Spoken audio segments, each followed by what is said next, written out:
Okay जी, बिस्मिल्लाहिर्रहमानिर्रहीम, अस्सलाम वालेकुम, वेलकम बैक टू एमए। कल हमने फाइनली सचमुच की प्रैक्टिस स्टार्ट कर दी थी ओवरहेड्स की। हमने एक पास पेपर 100% पूरा कर लिया था, जिसका आंसर 100% मैच भी कर गया था। और उसके बाद हमने स्टार्ट किया था अगला सवाल, जो कि तकरीबन 90% हो गया था। बस आखिरी जो है वो उसकी एक वर्किंग रह गई थी, बल्कि उस आखिरी वर्किंग में कन्फ्यूजन भी पाई जा रही थी। मैंने आपको होमवर्क के तौर पे कहा था कि देख के आए किधर मसला है। तो जब मैंने गौर व फिक्र की तो मसला नहीं था। लेट मी एक्सप्लेन उससे मेरी जो है वो मुराद क्या है जरा। प्रोडक्शन डिपार्टमेंट ए और प्रोडक्शन डिपार्टमेंट बी के टोटल को जरा ऐड कीजिएगा। 161343 प्लस 131434।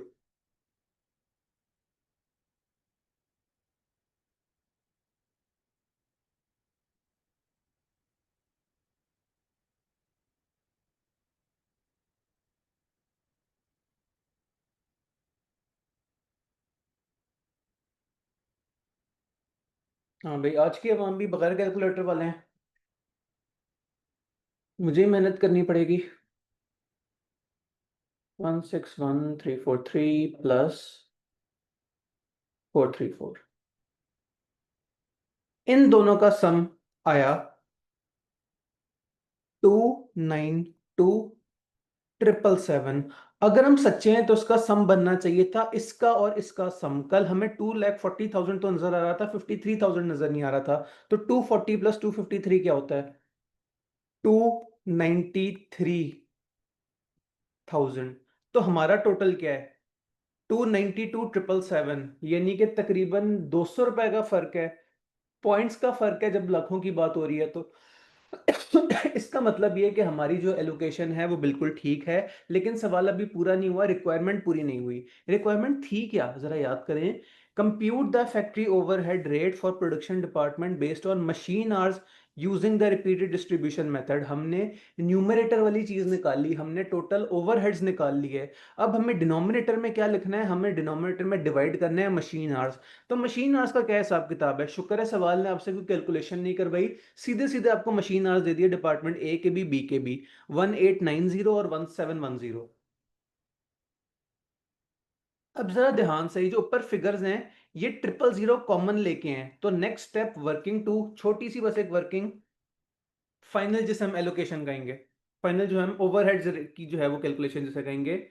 लिखें वर्किंग टू 161,343,000 एंड 131,434,000। कहां से आई ये वर्किंग्स? वर्किंग वन से आई है workings, divided by machine hours.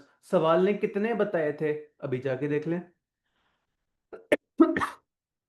1890 1710।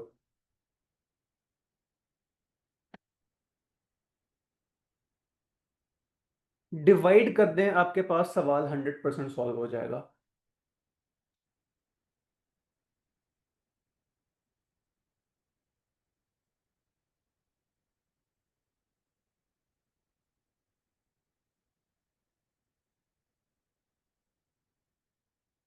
पहले वाले का है 85,367 रुपीज, इतने पर मशीन आवर। और दूसरे वाले का है, अमाउंट्स आपके सामने स्क्रीन पे मैं वापस ले आया, 131,434,000 डिवाइडेड बाय 1710।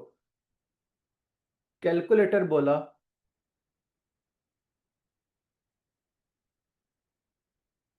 76,862 रुपीज, इतने पर machine our.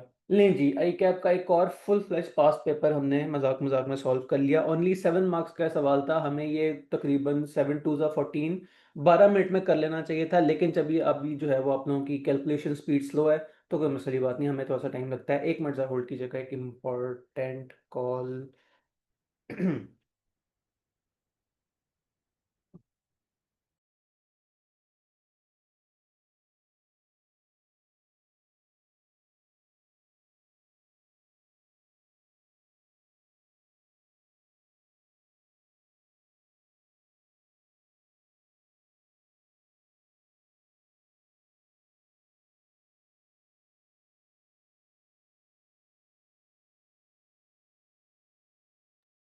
Okay ji, welcome back. हमने दो सवाल कर लिए, तो ऐसे मौके पे हम क्या करते हैं, हम फिर तीसरा सवाल भी शुरू कर देते हैं। आए, तीसरा सवाल स्टार्ट करते हैं। इससे पहले कि मैं तीसरा सवाल स्टार्ट कर दूं, किसी कैलकुलेशन में कोई मसला है तो प्लीज बता दें।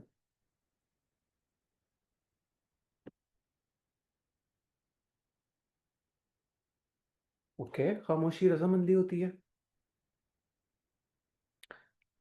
फाइनल आंसर्स क्या है? 84 और 77। हमारे क्या है? 85 और 76। पॉइंट्स का फर्क है। पॉइंट्स का फर्क क्यों है? याद करें, कल हमने कहा था कि जो दूसरे वाले ओवरहेड्स हैं, अदर ओवरहेड्स, हमने किस बेस पे से एलोकेट किया था?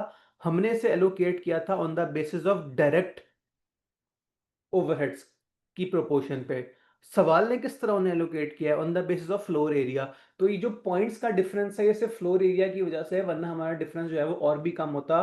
हमारे सवाल में एक नंबर की भी मिस्टेक कोई नहीं है, आई कैप से इंटरप्रिटेशन का जो है वो डिफरेंस है कि ऐसे भी कर सकते थे और वैसे भी कर सकते थे। और अगर आपको ये चीज़ अजीब सी लग रही है तो देखें, आई कैप ने खुद भी कहा है, ये देखें स्टार बनाया हुआ है। उसने कहा कि वैसे तो हम बेस्ड ऑन फ्लोर एरिया कर रहे हैं एलोकेशन, लेकिन ये वाली allocation basis of direct overheads भी की जा सकती थी। याद करें, इसलिए कल मैंने आप लोगों को चॉइस दी थी कि बताएं फ्लोर से भी कर सकते हैं और डायरेक्ट ओवरहेड से भी कर सकते हैं। तो दोनों केसेस से जो है वो आंसर बहुत करीब करीब है और आंसर बिल्कुल ठीक है दोनों तरीका कार से। ओके जी, let's continue, let's move forward. Requirement सबसे पहले पढ़नी है, बाकी चीजें बाद में। compute the profitability of each product before and after the implementation of ABC। 10 number का सवाल है, शायद इसमें हमें जो है वो पिछले दो सवालों के मुकाबले में और ज़्यादा टाइम लगे। 10 × 1.8। वालेकुम अस्सलाम, नो प्रॉब्लम, बस कैलकुलेटर उठा के आ जाएं। आपके अलावा जो क्लास में लोग मौजूद हैं वो कोऑपरेट कोई नहीं कर रहे। ओके जी, चलें, आपके कहने पे, आपके आने पे मैं रिक्वायरमेंट दोबारा रीड कर लेता हूँ।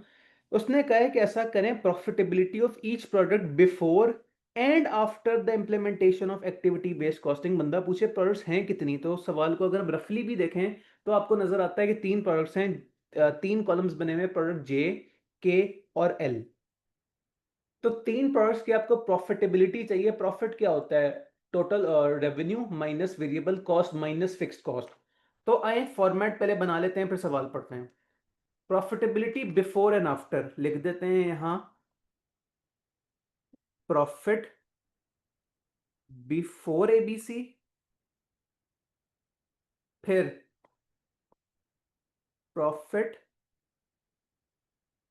आफ्टर एबीसी, और आगे प्रोडक्ट्स का नाम लिख लेते हैं जे के एल। मजीद से जूम कर लेते हैं।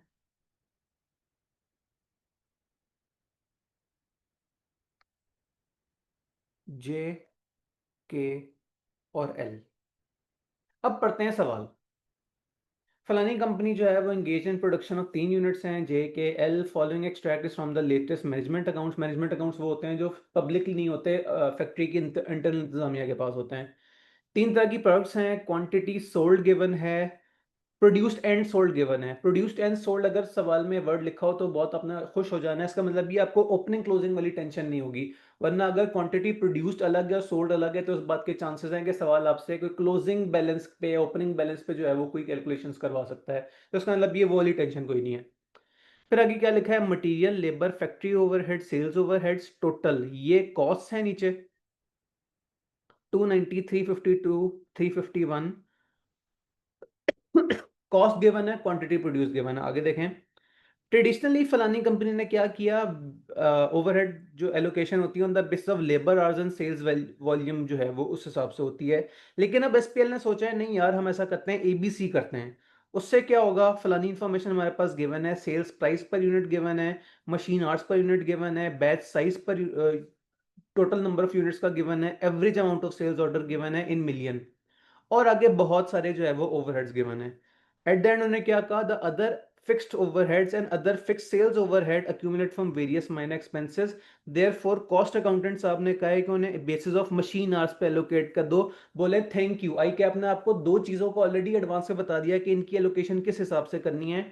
मशीन आवर्स की, किस किस की? अदर फिक्स्ड ओवरहेड्स, ये एंड पे लिखे हुए हैं ये वाले, और दूसरे कौन से? अदर फिक्स्ड फैक्ट्री ओवरहेड्स ये। इन दोनों की allocation on the basis of machine hours होगी। जबरदस्त। ऐसा करते हैं, बाकियों का भी एडवांस में ही सोच लेते हैं कि बेसिस क्या होंगी, ताकि मैं आपको एक शॉर्टकट बता सकूं कि अगर मल्टीपल कॉस्ट होंगी, एक ही बेसिस हो, तो उनकी एलोकेशन हम जरा झटके तरीके से कैसे कर सकते हैं। Repair and maintenance of machines, सोच के बताएं इसकी सूटेबल बेस क्या होनी चाहिए। मशीन की मेंटेनेंस है, कॉमन सेंस कहती है मशीन कम चलेगी तो मेंटेनेंस कम होगी, मशीन ज्यादा चलेगी तो मेंटेनेंस ज्यादा होगी। बताएं क्या सूटेबल बेस हो सकती है।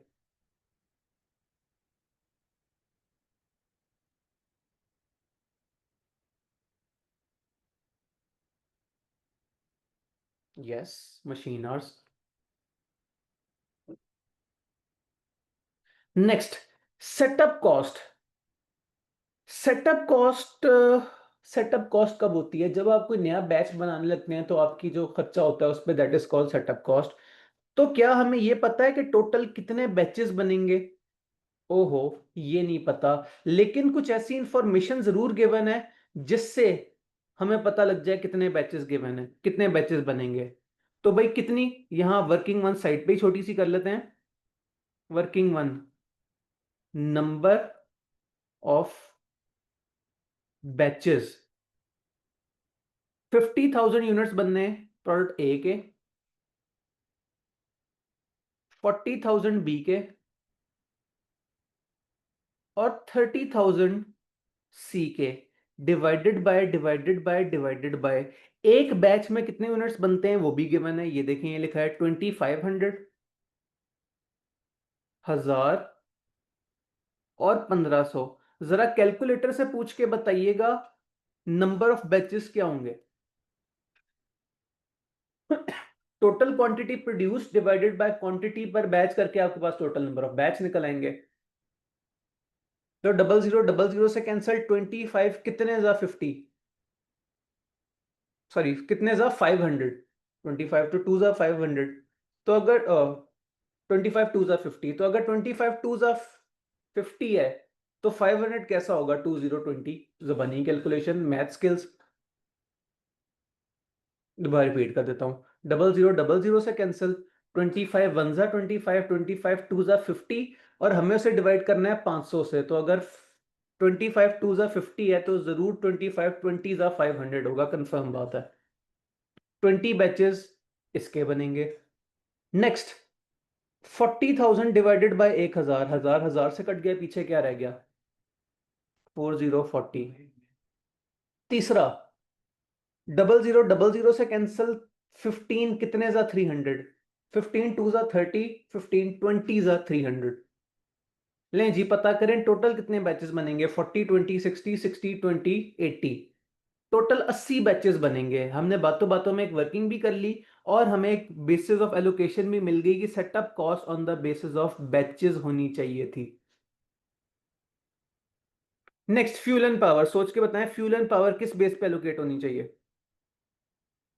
कॉमन सेंस कहती है कि fuel and power basis of क्या है, इलेक्ट्रिसिटी कॉस्ट या यूटिलिटीज कॉस्ट होनी चाहिए, लेकिन ऐसी कोई चीज सवाल ने बताई नहीं। सवाल ने हमें क्या बताया? Total production, sales price per unit, machine hours per unit, batch size और average amount of sales order. तो बताएं इनमें से कौन सी चीज फ्यूल एंड पावर के सबसे करीब करीब है।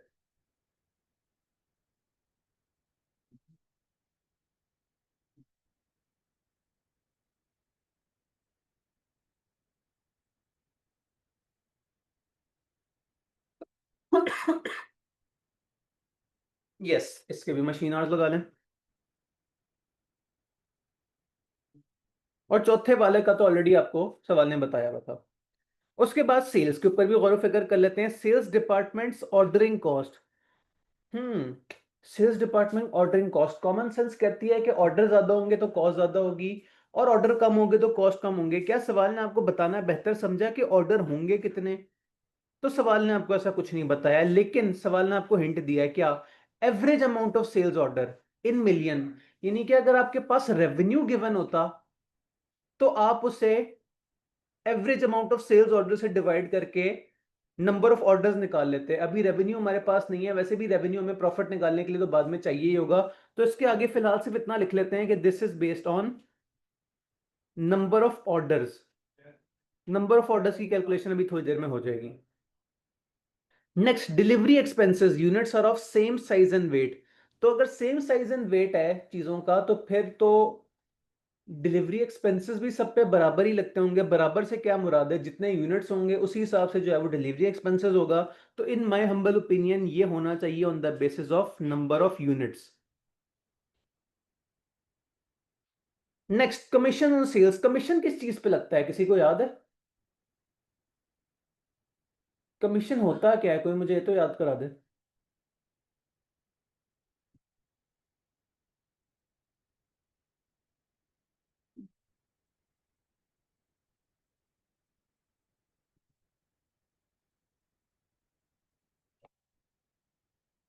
जब आप अपने किसी सेल्समैन से कहें कि यार अगर तुम इतनी सेल्स करते हो तो रेवेन्यू का इतने परसेंट पैसे तुम्हारे, तो उसे हम प्यार से कमीशन बोलते हैं। तो कमीशन किस बेस पे होता है? कमीशन हमेशा रेवेन्यू के बेस पे होता है। तो इसकी सूटेबल बेस भी रेवेन्यू होना चाहिए। लें जी, आपके पास एबीसी की बेसिस निकल आई। अब स्टार्ट करते हैं एबीसी। वर्किंग वन हम पहले ही करके बैठे हुए हैं, तो इस नेक्स्ट वर्किंग का नाम, बल्कि नहीं, हमें तो पहले प्रॉफिट चाहिए। तो प्रॉफिट बिफोर ईबीसी कैलकुलेट करना ज्यादा आसान काम है, वो पहले कर लेते हैं। Working one, profit before ABC. तीन तरह की प्रोडक्ट्स हैं, जे, के, एल। सबसे पहले हमें चाहिए करंट रेवेन्यू। वो कहां से आएगा? निकाल लेते हैं अगर नहीं गिवन तो। हमें चाहिए इनके नंबर ऑफ यूनिट्स प्रोड्यूस्ड कितने हैं। सवाल ने बताया 10,000, 12,000, 14,000।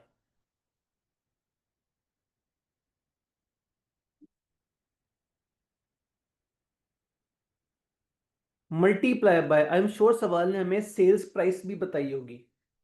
क्या है सेल्स प्राइस पर यूनिट? 10। ओ सॉरी, ये तो मैंने नंबर ऑफ यूनिट्स को सेल प्राइस में लिख दिया, शाबाश। टोटल यूनिट्स हैं 50,000, 40,000 और 3,000। 50,000, 40,000 और 30,000।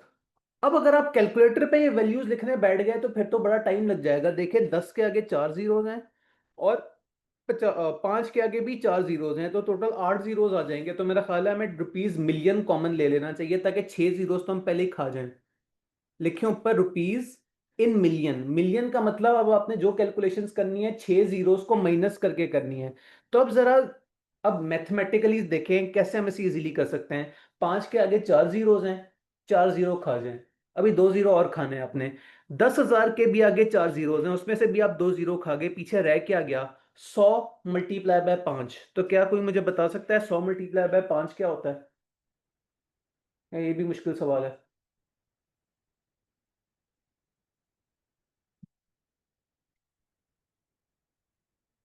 500। जबानी कैलकुलेशन। नेक्स्ट, अगले सारे रेवेन्यूज में भी ऐसा करें। 4 के आगे के 4 जीरोस हम खा गए, 12 के आगे के 2 जीरोस हम खा गए। पीछे बचा 120 × 4। तो 120 × 4, 12 4 48, और 48 के आगे एक जीरो। 480 मिलियन इसकी रेवेन्यू। और एंड पे 14 3 हाँ भाई, 14 2 28, 14 3 42, 420। लें जी, रेवेन्यू निकल आया। रेवेन्यू में से क्या माइनस होता है? कॉस्ट। क्या सवाल ने हमें कॉस्ट बताई? हाँ जी।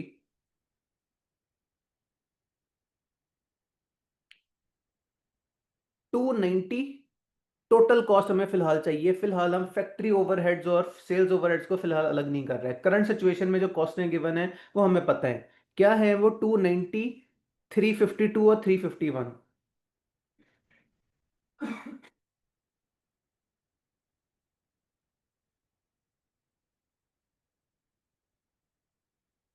ये कॉस्टें आपको सवाल में सीधी सीधी गिवन थी। इन्हें माइनस कर देंगे तो आपके पास आ जाएगा प्रॉफिट। 500 माइनस 290,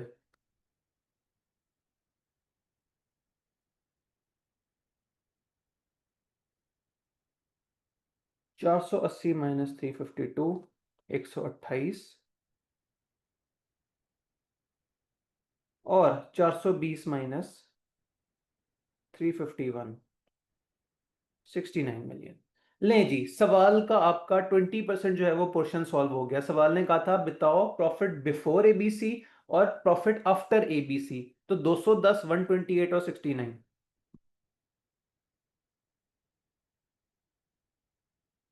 क्या है ये, कहां से आई ये फिगर्स? वर्किंग नंबर वन से आई ये फिगर्स। ये फिगर्स इजी थी। अब नेक्स्ट फिगर्स के लिए थोड़ी सी ज्यादा मेहनत करनी पड़ेगी। किस चीज की मेहनत भला? एबीसी करना पड़ेगा। मसले वाली बात ही नहीं, कर लेते हैं।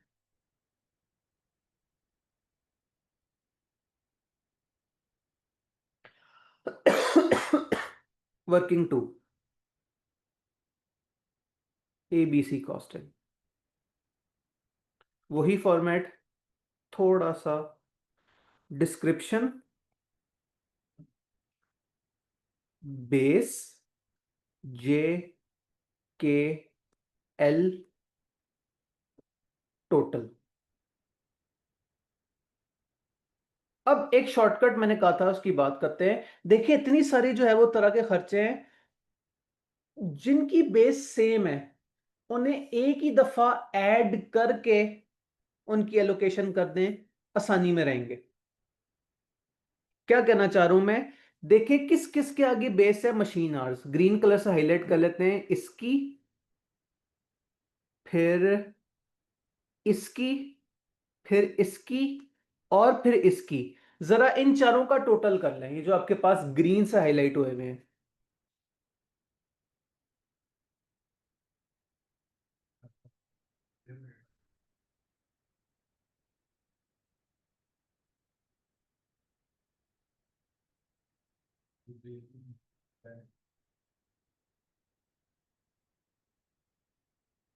वालेकुम सलाम।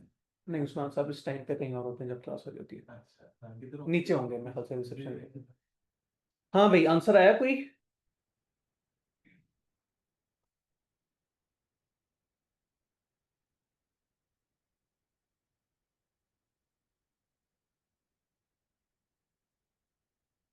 एक मिनट।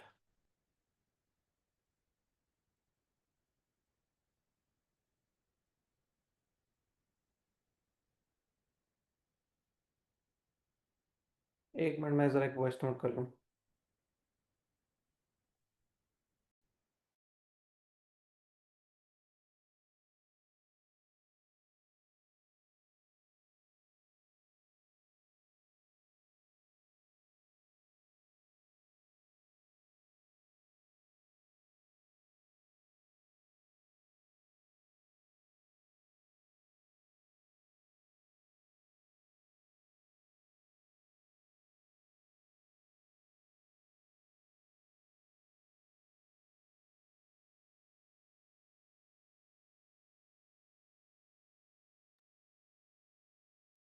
लें जी, अवाम में सामने जो बैठी है वो बहुत ज़्यादा जीनियस है। उनसे तब से 27 प्लस 99 प्लस 34 प्लस 14 नहीं हो सका, तो मेरे कैलकुलेटर से हो जाएगा वो 174। 174 है क्या? चार चीज़ों का सम है। कौन सी चार चीज़ों का सम है जिनकी बेसिस सेम है? आए उनका नाम सबका लिख दें। रिपेयर एंड मेंटेनेंस,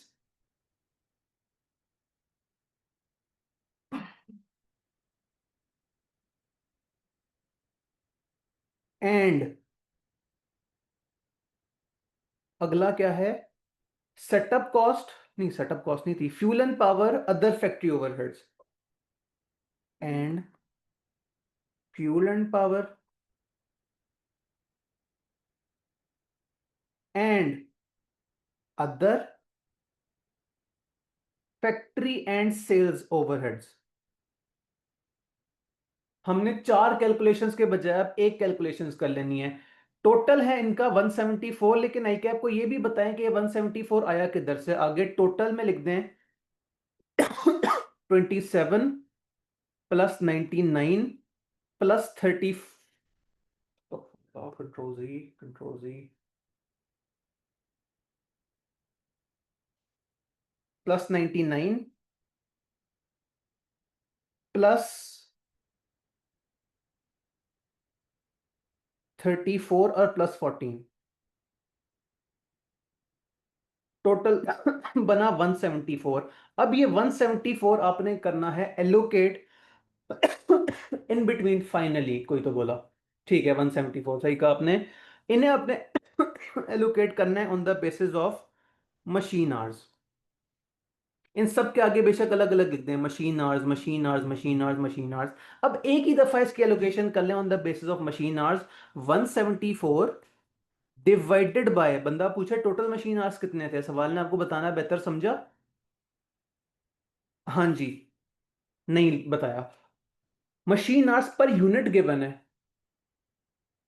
अवाम ने कहा सबको एक ही बेस पे, हाँ जी हम तब से ही तो बहस कर रहे हैं कि किस चीज की बेस क्या होनी चाहिए, तो हमने बैठ के ही डिसाइड किया था कि हाँ यार, जिन चीजों की बेस सेम है उन्हें एक दफा ऐड करें, उन्हें एक ही दफा एलोकेट करते हैं। यकीन माने 4 दफा करें या एक दफा करें, आंसर अगर आपने कैलकुलेटर पे फिगर सही लिखी है तो सेम आएगा।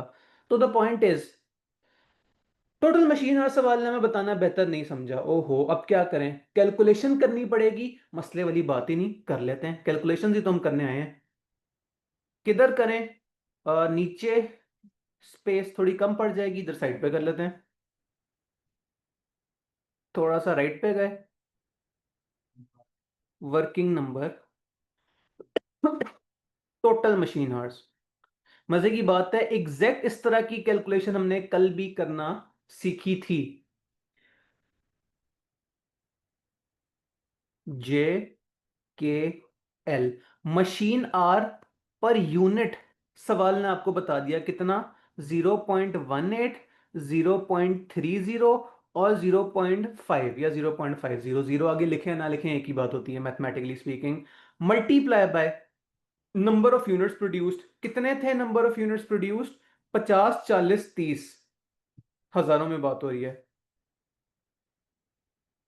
मल्टीप्लाई बाय 50,000, 40,000 और 30,000। जरा मल्टीप्लाई कर दें, आपके पास आ जाएंगे मशीन आवर्स।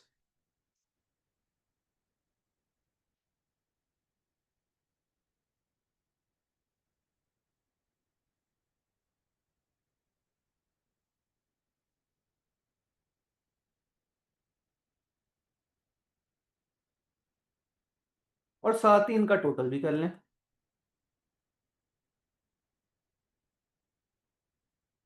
टोटल 36,000। शाबाश, मेरे ताने देने पे फाइनली आप लोग जो है वो आप लोगों ने कैलकुलेशन स्टार्ट कर ली, शाबाश, प्लीज अब पीछे ना रहिएगा किसी से। 36,000 टोटल मशीन आवर्स हैं, सवाल ने हमें नहीं बताया, हमने खुद कैलकुलेशन की है, अब हमने इसका रेफरेंस भी जरूर देना है। अब ये इस बेस पे हमने करनी है एलोकेशन। 174 million divided by 36,000। कहां से आई ये फिगर्स बताना ना भूलिएगा, वर्किंग टू से आई ये फिगर्स। मल्टीप्लाई बाय क्या है, 9,000 कॉमा, सीक्वेंस शायद हम आगे पीछे कर रहे हैं, 9,000 पहले था कि बाद में था? सबसे पहले 9 था, फिर 12 था, फिर 15 था, ठीक है ठीक है। 9, 12, 15, लें जी। 36, हर चीज में ट्रिपल जीरो आ रहा है तो वो आप कॉमन भी ले सकते हैं। 36, oh sorry 174 divided by 36 into 9, calculator बोला 43.5। 9 रिमूव करके 12 लिख दें, कैलकुलेटर बोलेगा 58। 12 रिमूव करके 15 लिख दें, कैलकुलेटर बोलेगा 72.5। अगर हम सच्चे हैं तो इन तीनों का सम 174 आना चाहिए।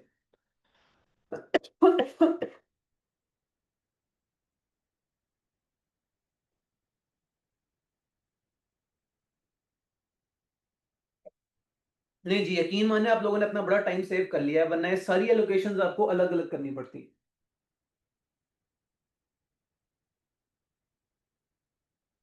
अच्छा जी, एक बेसिस होगी। अब दूसरी चीज, सेटअप कॉस्ट, जिसे हमने एलोकेट करना था on the basis of number of batches.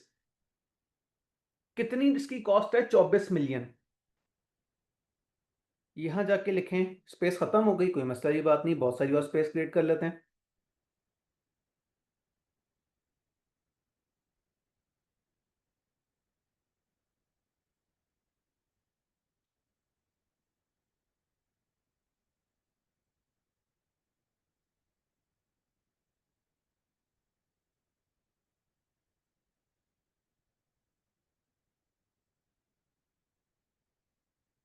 Setup cost, उसकी सूटेबल बेस है नंबर ऑफ बैचेस। पैसे कितने हैं सेटअप कॉस्ट के नाम पे? 24 मिलियन। टोटल में जाके लिख दें 24 मिलियन। नेक्स्ट,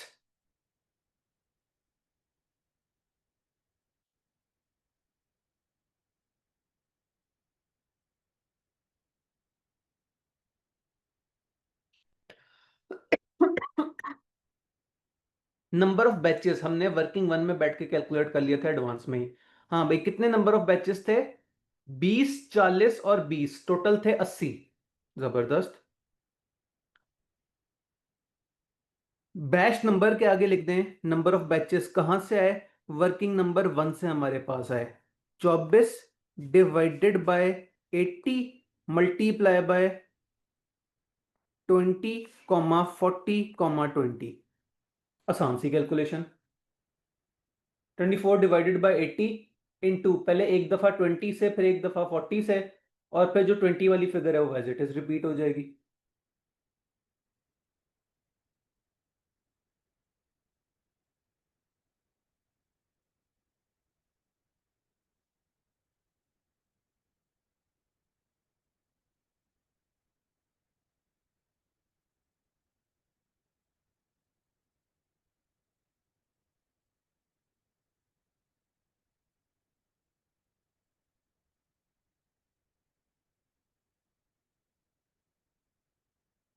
बिलाल साहब रुक क्यों गए? मैं आपकी खातिर वेट कर रहा हूँ। सर कर्सर हटाएं हैं। कर्सर किधर है? इतना सा कर्सर आपको क्यों तंग कर रहा है?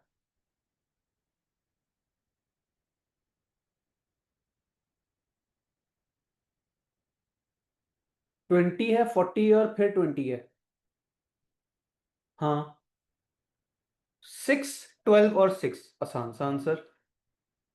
लिख दें सेटअप कॉस्ट के आगे 6 मिलियन, 12 मिलियन और फिर से 6 मिलियन। 24 पूरा हो गया, 12, 12, 24। देन नेक्स्ट,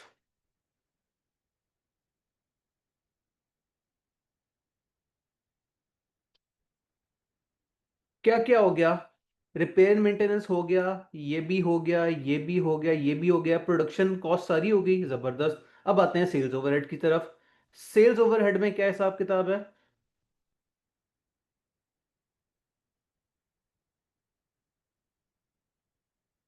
भाईजान आप क्यों हैंग हो रहे हैं? Control G, again control G. Better. Next, sales ordering departments cost. मैंने कहा था कि यार जब रेवेन्यू निकल आएगा तब इसकी एलोकेशन थोड़ी सी इजी हो जाएगी। अब हमारे पास रेवेन्यू आ गया है। Working three, number of orders, J K, L के।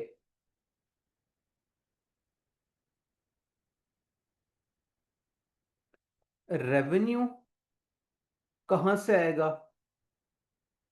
वर्किंग टू से।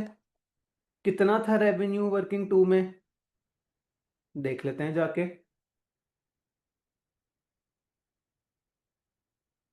500, 480 और 420।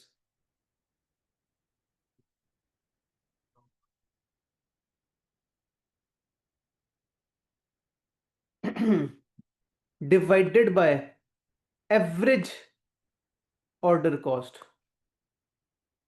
वो क्या है? सवाल ने आपको बताई थी। सवाल में जाके देख लें दोबारा।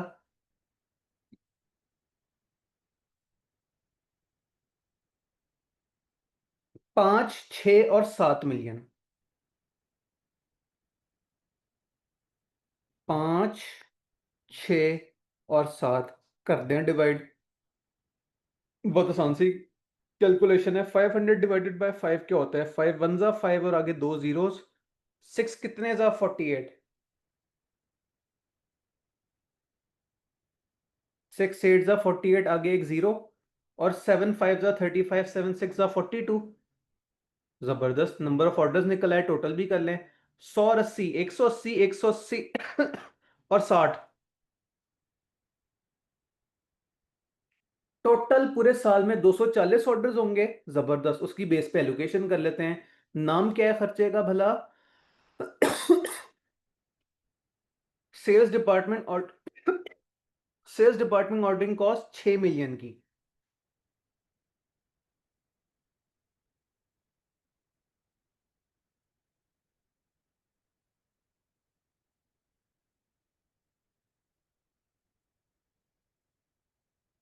6 मिलियन। सूटेबल बेस क्या है?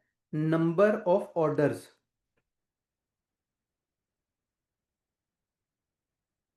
कहां से आएंगे number of orders? Working number 3 से, हमने ऑलरेडी कैलकुलेट कर लिए। एलोकेशन के लिए कैलकुलेटर पे क्या लिखना है? 6 million divided by total 240 orders, multiply by 100 comma 80 comma 60। तो आंसर पॉइंट्स में आएगा, घबराना नहीं है। थोड़ी सी अमाउंट है 6 मिलियन की, तो वो पॉइंट्स के हिसाब से जो है वो डिवाइड हो जाएगी।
हाँ भाई, कोई बहुत बड़ी कैलकुलेशन तो नहीं थी ये।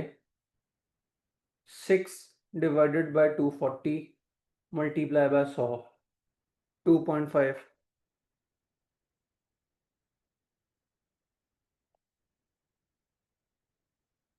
फिर 100 काट के लिख दें 80, 2 और 60, 1.5। 6 पूरा हो गया।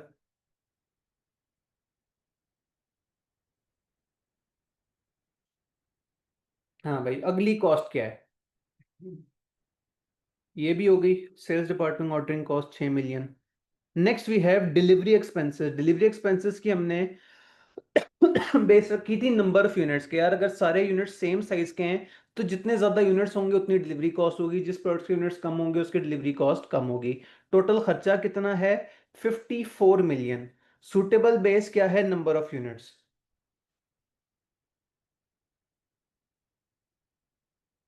54 मिलियन टोटल में लिखा।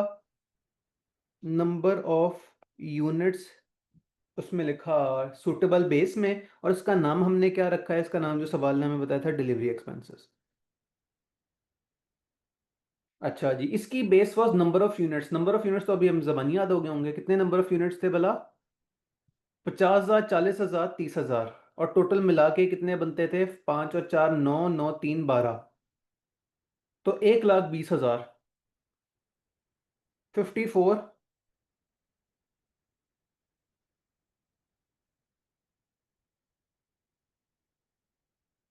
Divided by 120 multiply by 50, 40, 30।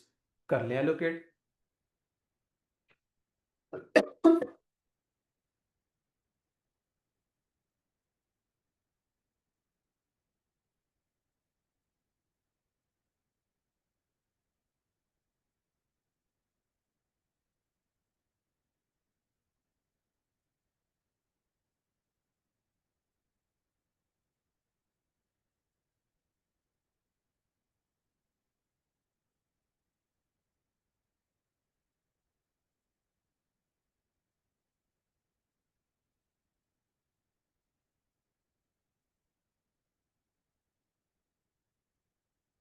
ना जी ना, बड़ी मुश्किल कैलकुलेशन है, आप लोगों की बस की बात नहीं है। 54 डिवाइडेड बाय 120 इंटू 50, 22.5, 40 18, और 30 13.5। डिलीवरी चार्जेस भी हो गए, पीछे रह क्या गया? Commission on sales. Commission on sales का हमारा रेवेन्यू था, टोटल कॉस्ट है 70 मिलियन की, और हमने बेसिस रखी थी रेवेन्यू के, भाई रेवेन्यू ज्यादा होगा कमीशन ज्यादा होगी, रेवेन्यू कम कमीशन कम। रेवेन्यू की भी ये फिगर सामने लिखी है, 500, 480 और 420। स्पेस कम पड़ गई, कोई मसला नहीं, और स्पेस क्रिएट कर लेते हैं।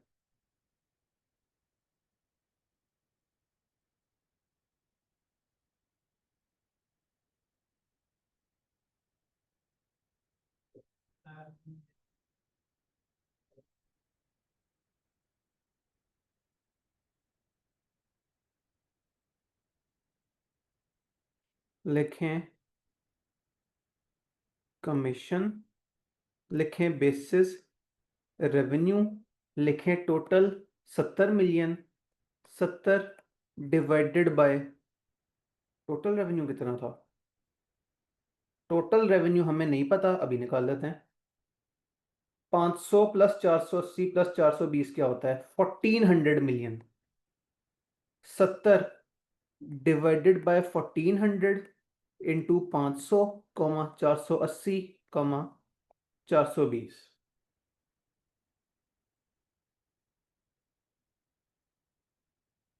ये आया 25,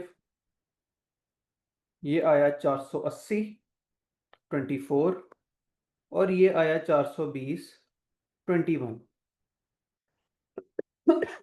कमीशन भी एलोकेट हो गया, हाँ भाई सारे खर्चे हो गए या कोई रह भी गया? कमीशन ऑन सेल्स भी हो गया, सारा कुछ हो गया, सारे खर्चे एलोकेट हो गए। अब दिल की तसल्ली जरूरी है, टोटल ओवरहेड्स कितने हैं? 184 प्लस 144, टोटल ओवरहेड्स आर 328। जरा हम अपने टोटल्स भी कर लेते हैं, अगर खुदा ना खास्ता 328 ना है, इसका मतलब कि हमने कोई मसला कर दिया। प्लीज ये दिल की तसल्ली वाला काम पेपर में नहीं करना, लेकिन अभी प्रैक्टिस स्टेज पे दिल की तसल्ली करना अच्छी बात होती है। जैसे जैसे पेपर्स करीब आते जाएंगे, आप दिल की तसल्ली से ज़्यादा टाइम सेव पे जो है वो इंशाल्लाह फोकस कीजिएगा। नहीं जी, मैंने जूम आउट कर दिया, अगर कोई मेरे साथ टोटल करना चाहे तो। 43.5 प्लस 6 प्लस 2.5 प्लस 22.5 प्लस 25 आ गया 99.5। Then 58 plus 12 plus 2 plus 18 plus 24, 114, 72.5 plus 6 plus 1.5 plus 13.5 plus 21,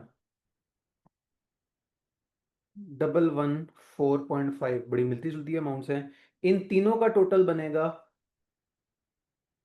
plus 114 plus 99.5, सुबहान अल्लाह, 328। दिल की तसल्ली मेरी तो हो गई, अल्लाह करे आप लोगों की भी होगी, शाबाश। फाइनली अवाम में से भी कोई बोला, अवाम ने कहा सॉरी सर नेट इश्यूज, ठीक है। अल्लाह हम सब के नेट इश्यूज को सही करे, ताकि अली शहद का क्लास में ब्लड प्रेशर हाई ना हुआ करे, यार नाजुक सा बंदा हूँ, माइंड कर जाता होता हूँ। ओके जी, टोटल अगर हमारा सेम हो गया, इसका मतलब ये मेरा मूड अब बेहतर हो जाना चाहिए, क्योंकि यस हमारी अब तक की कैलकुलेशंस ठीक है। अगर हमारा आंसर 328 ना आता, इसका मतलब ये कोई मसले वाली बात है। इसका मतलब ये, अगर तो हमारी बेसिस सही है, इसका मतलब ये हमारी कैलकुलेशन सो फार 100% एक्यूरेट है, जो कि बहुत अच्छी बात है। अब करें क्या? सवाल ने कहा क्या था? सवाल ने कहा था यार एबीसी कि बेस पे जो है वो प्रॉफिट निकाल दो, तो ओवरहेड्स की एलोकेशन तो हमने कर ली, लेकिन प्रॉफिट के लिए तो अदर वेरिएबल कॉस्टें भी चाहिए होती हैं, वो हमें सवाल ने बताई थी। स्टार्ट करते हैं। वर्किंग नंबर, कितनी सारी वर्किंग हम कर चुके हैं? वर्किंग नंबर 3 चल रही थी नंबर ऑफ ऑर्डर्स की। वर्किंग नंबर 4 स्टार्ट कर लेते हैं।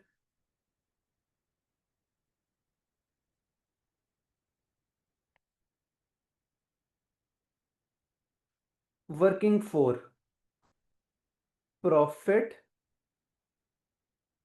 After A B C. Revenue 100% same रहेगा, जे के एल। रेवेन्यू क्या फिगर्स थी, अब तो जबानी याद होगी होंगे आप लोगों को, 500, 480, 420 लेस। ओवरहेड्स कितने हैं, 99.5, 114 और 114.5 लेस।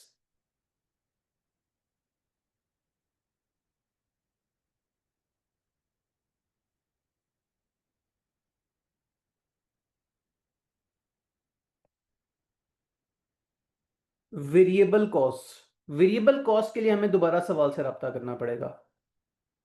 हम वापस गए सवाल की तरफ। अब ये फैक्ट्री ओवरहेड्स और सेल्स ओवरहेड्स को तो करते हैं फिलहाल इग्नोर, क्योंकि हमने इनकी एलोकेशन ऑलरेडी कर लिया 184 की और 144 की।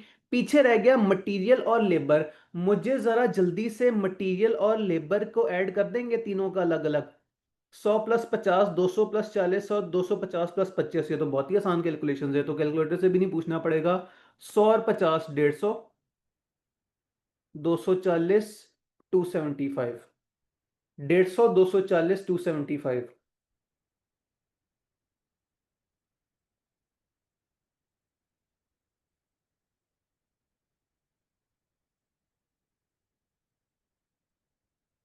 लें जी, माइनस कर लें, आपके पास निकल आएंगे नए वाले प्रॉफिट्स, आफ्टर एबीसी वाले प्रॉफिट्स। और ओवरहेड्स कहां से आए, आई क्या आपको बताना ना भूलिएगा, ओवरहेड्स आए वर्किंग 3 से।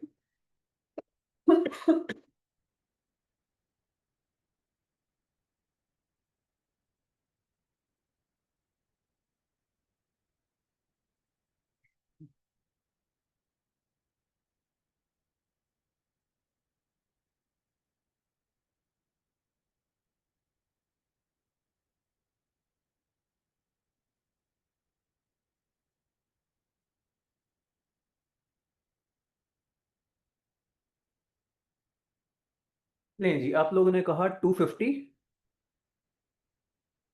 126 और 31, यही फिगर्स जाके सबसे पहले पेज के सेकंड लाइन में भी लिख दें।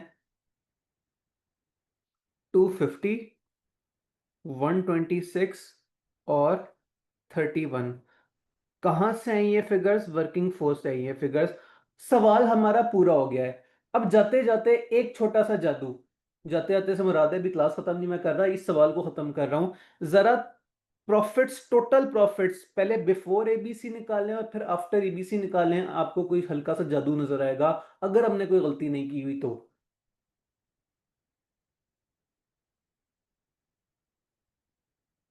प्रॉफिट बिफोर एबीसी टोटल निकालें और प्रॉफिट आफ्टर एबीसी जरा टोटल निकालें, आपको एक मजे का सरप्राइज मिलेगा।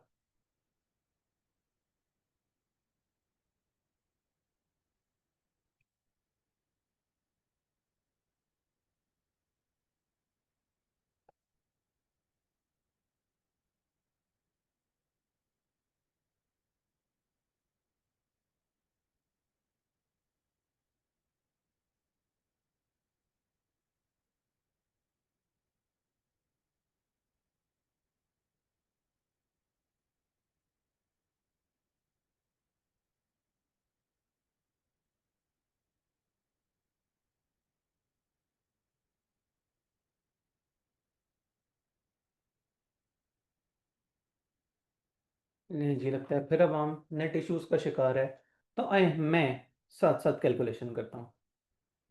210 प्लस 128 प्लस 69, टोटल प्रॉफिट आया 407।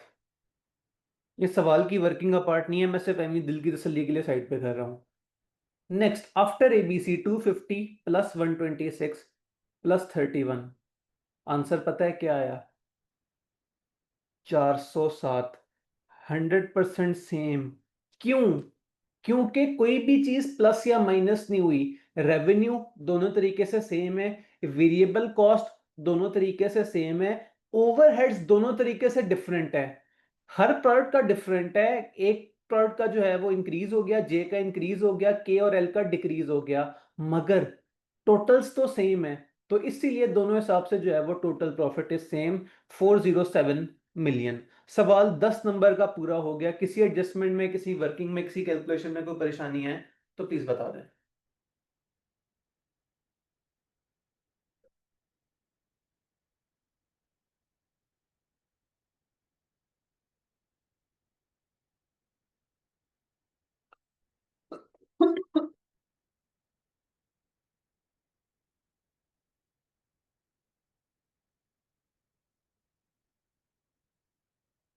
नहीं जी, सवाल पूरा हुआ। क्लास में भी 15 मिनट हैं। अगला सवाल रीड कर लेते हैं और थोड़ा बहुत एक आधी उसकी वर्किंग कर लेते हैं। बाकी आप लोगों का होमवर्क नहीं तो कल क्लास में कर लेंगे। 1 मिनट पहले सोल्यूशन तो देखें। हाँ जी, आई कैप के मुताबिक सोल्यूशन क्या है? 100% मैच, 407 जो हमारा था वही। जबरदस्त। आगे चलते हैं। लें जी, स्प्रिंग बाइस। 2 नंबर के लिए उसने कहा ऐसा करें, बता दें two example of basis of absorption for factory overheads, also discuss how a base should be selected. कौन से अब तक हमने दो पढ़े? एक ऑपरेटर आर्स पढ़ा था पिछले एक सवाल में, और उससे पिछले एक सवाल में लेबर आर्स पढ़ा था, और उससे पिछले एक सवाल में मशीन आर्स पढ़ा था। तो ये आपने दो एग्जांपल्स बता दी, बल्कि आपस की बात है 3 एग्जांपल्स बता दी। और बेस किस चीज पे सेलेक्ट करनी चाहिए? Basis on the nature of the production. Company जो है वो यूनिट्स पे ज्यादा फोकस करती है या लेबर आर्स पे या मशीन आर्स पे ज्यादा फोकस करती है, उसकी बेस पे जो है वो एलोकेशन होनी चाहिए। तो 2 नंबर का सवाल था। नेक्स्ट, 6 नंबर के लिए देखें। compute the revised overhead absorption rate for the production department for the next year। Word revise का क्या मतलब होता है? इसका मतलब ये कि जो है वो ओवरहेड रेट निकला पड़ा होगा, उसमें कोई गलती है, वो गलती सही करके दोबारा से कैलकुलेशन करनी है। तो इससे पहले कि हम सवाल पढ़ें, पहले हम फॉर्मेट बना के रख लेते हैं। हमें क्या चाहिए? हमें चाहिए रिवाइज्ड ओवरहेड्स रेट। बस बाकी जो कुछ होगा वर्किंग्स में होगा। आए सवाल पढ़ते हैं। फलानी कंपनी वीनस लिमिटेड जो है वो मैन्युफैक्चर करती है कंज्यूमर गुड्स। अच्छा। नीचे details related to overheads given है, टोटल मशीन आवर्स गिवन है 2500 आवर्स पर मशीन, काम की बात उसने आगे लिखा 7500, और आगे ब्रैकेट में लिख दिया 2500 hours per machine. Common sense मेरी कह रही है कि सवाल मुझे ये बताना चाह रहा है कि टोटल आवर्स कितने थे। 7500 डिवाइडेड बाय 2500, 25 3 75, यानी कि 3 मशीन होंगी इस कंपनी में। अच्छा। नेक्स्ट, टोटल मेंटेनेंस आवर्स 150 रुपए पर मशीन। यहां से भी ये पता लगा कि 3 मशीन्स एग्जिस्ट कर रही हैं। Next, departmental overhead absorption rate पर प्रोडक्टिव मशीन आवर्स। लें जी, सवाल ने आपको ऑलरेडी ओवरहेड एब्जॉर्प्शन रेट उठा के दे दिया, जो कि कितना है? 850। किस चीज की बेस पे है ये है टोटल मशीन आवर्स की बेस पे। तो सबसे पहली बात, हम यहीं पे एक बड़ी इंपॉर्टेंट कैलकुलेशंस कर सकते हैं। भला क्या? Working one. मुझे कोई याद कर रहा है ओवरहेड एब्जॉर्प्शन रेट का फॉर्मूला क्या हुआ करता था? Overhead absorption rate is equal to budgeted OH divided by budgeted base. गौर से देखें तो उसमें से दो चीजें गिवन है। कौन सी दो चीजें गिवन है? ओवरहेड एब्जॉर्प्शन रेट आपको सवाल ने बता दिया कितना है, 850। सूटेबल बेस भी आपको सवाल ने बता दी, कितनी? टोटल मशीन आवर्स कितने थे? Total machine hours available 7500। Budgeted OH क्या है पता नहीं, उसे बोलना है एक्स। तो क्या आप लोग एक्स कैलकुलेट करने के काबिल हैं?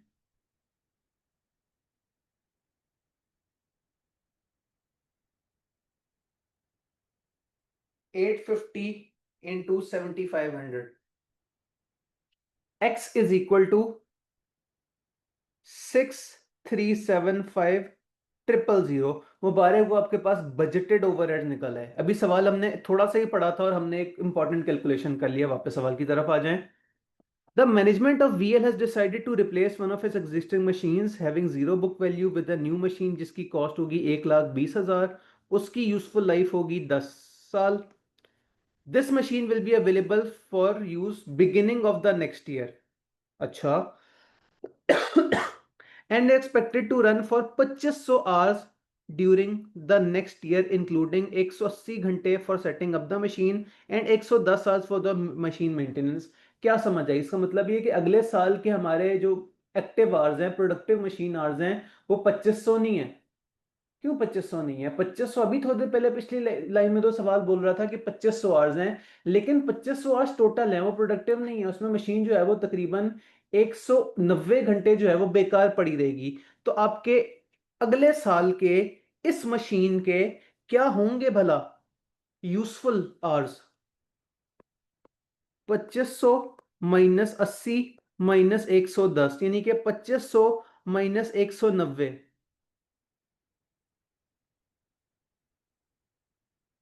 2310 आवर्स।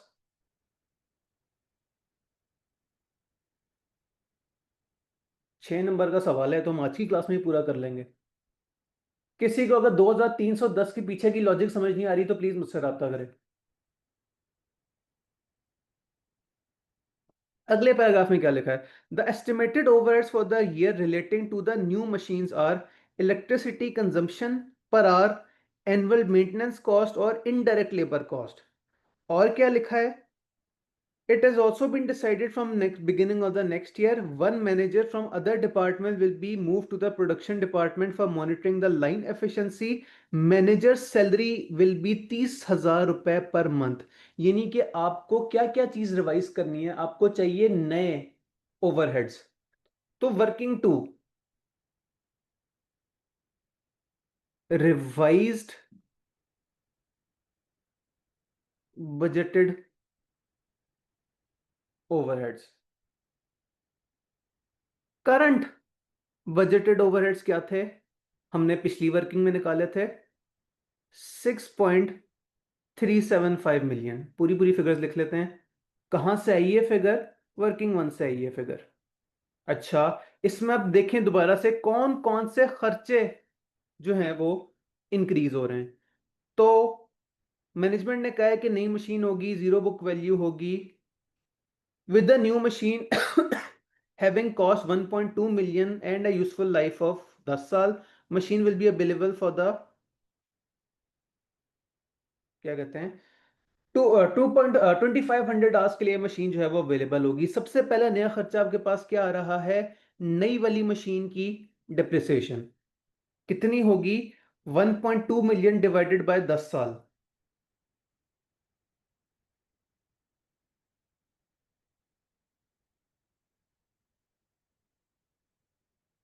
तो एक जीरो से कैंसिल, पीछे कितने सारे जीरोस रह गए? 1,20,000।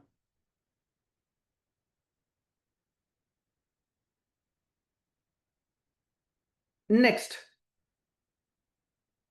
80 घंटे और 110 घंटों का आपने क्या करना था? मैंने आपको ऑलरेडी बता दिया कि प्रोडक्टिव मशीन आवर्स कितने होंगे, वो होंगे 2310। अब इलेक्ट्रिसिटी कंजम्पशन का क्या हिसाब है? 180 रुपए पर आवर है। तो मशीन कितने घंटे चलेगी? 2310। नई वाली इलेक्ट्रिसिटी कंजम्पशन निकाल लें।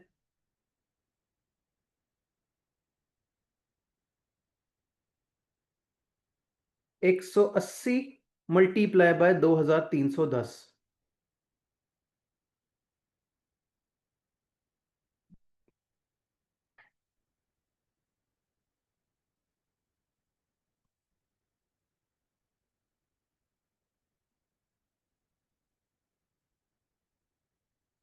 2310 मल्टीप्लाई करने के पीछे लॉजिक ये है कि जब मशीन का सेटअप हो रहा होगा या मशीन की मेंटेनेंस चल रही होगी तब थोड़ी मशीन बिजली खाएगी।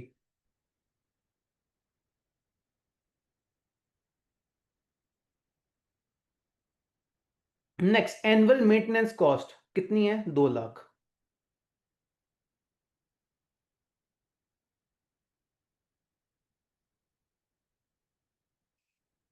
तीसरी चीज, इनडायरेक्ट लेबर कॉस्ट।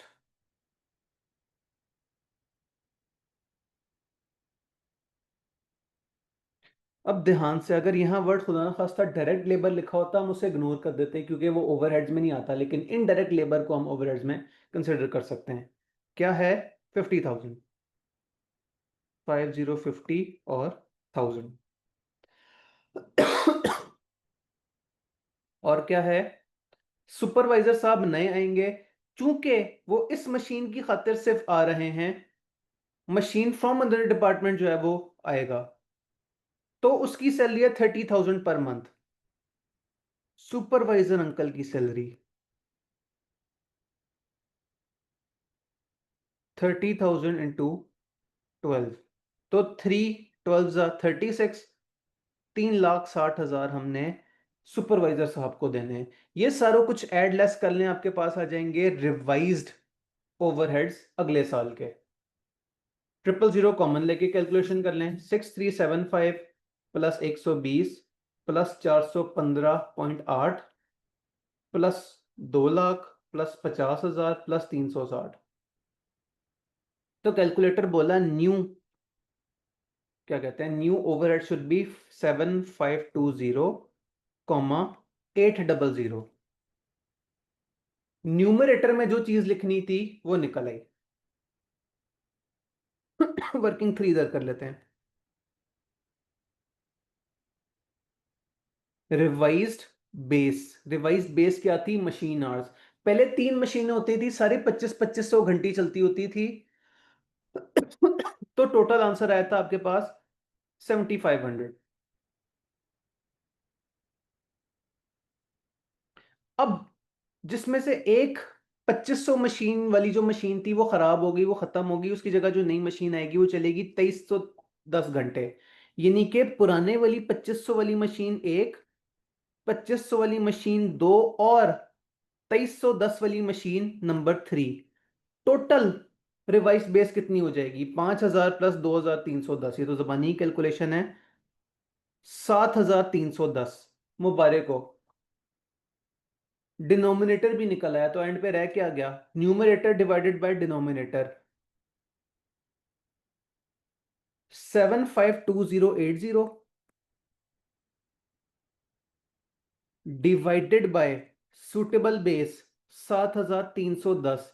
डिवाइड करेंगे तो आपका आंसर पूरा 100% कंप्लीट हो जाएगा। 7520,800 डिवाइडेड बाय 7,310। लें जी, रिवाइज्ड ओवरहेड एब्जॉर्प्शन रेट आ गया 1028.83। बस सवाल पूरा हो गया। 6 नंबर का सवाल था, हमने शायद 10 मिनट में कर लिया। तो जरूरी नहीं है हर सवाल आपका आधा घंटा ले जाए, कुछ सवाल इस तरह के क्यूट से इजी से भी जो है वो होते हैं। इसका भी स्क्रीनशॉट ले लें, होमवर्क में आपने सवाल को प्रैक्टिस के तौर पे दोबारा से करके आना है। 3 2 1 स्क्रीनशॉट। दूसरा वाला सवाल भी मैं स्क्रीन पे ले आता हूं। ये पहले इस आधे पोर्शन का स्क्रीनशॉट लें। 3 2 1, और फिर इस बाकी आधे पोर्शन का। 3 2 1। लें जी, हो गया स्क्रीनशॉट। आज के लिए इतना काफी है। मुझे बोलें अल्लाह हाफिज, इंशाल्लाह मिलते हैं कल।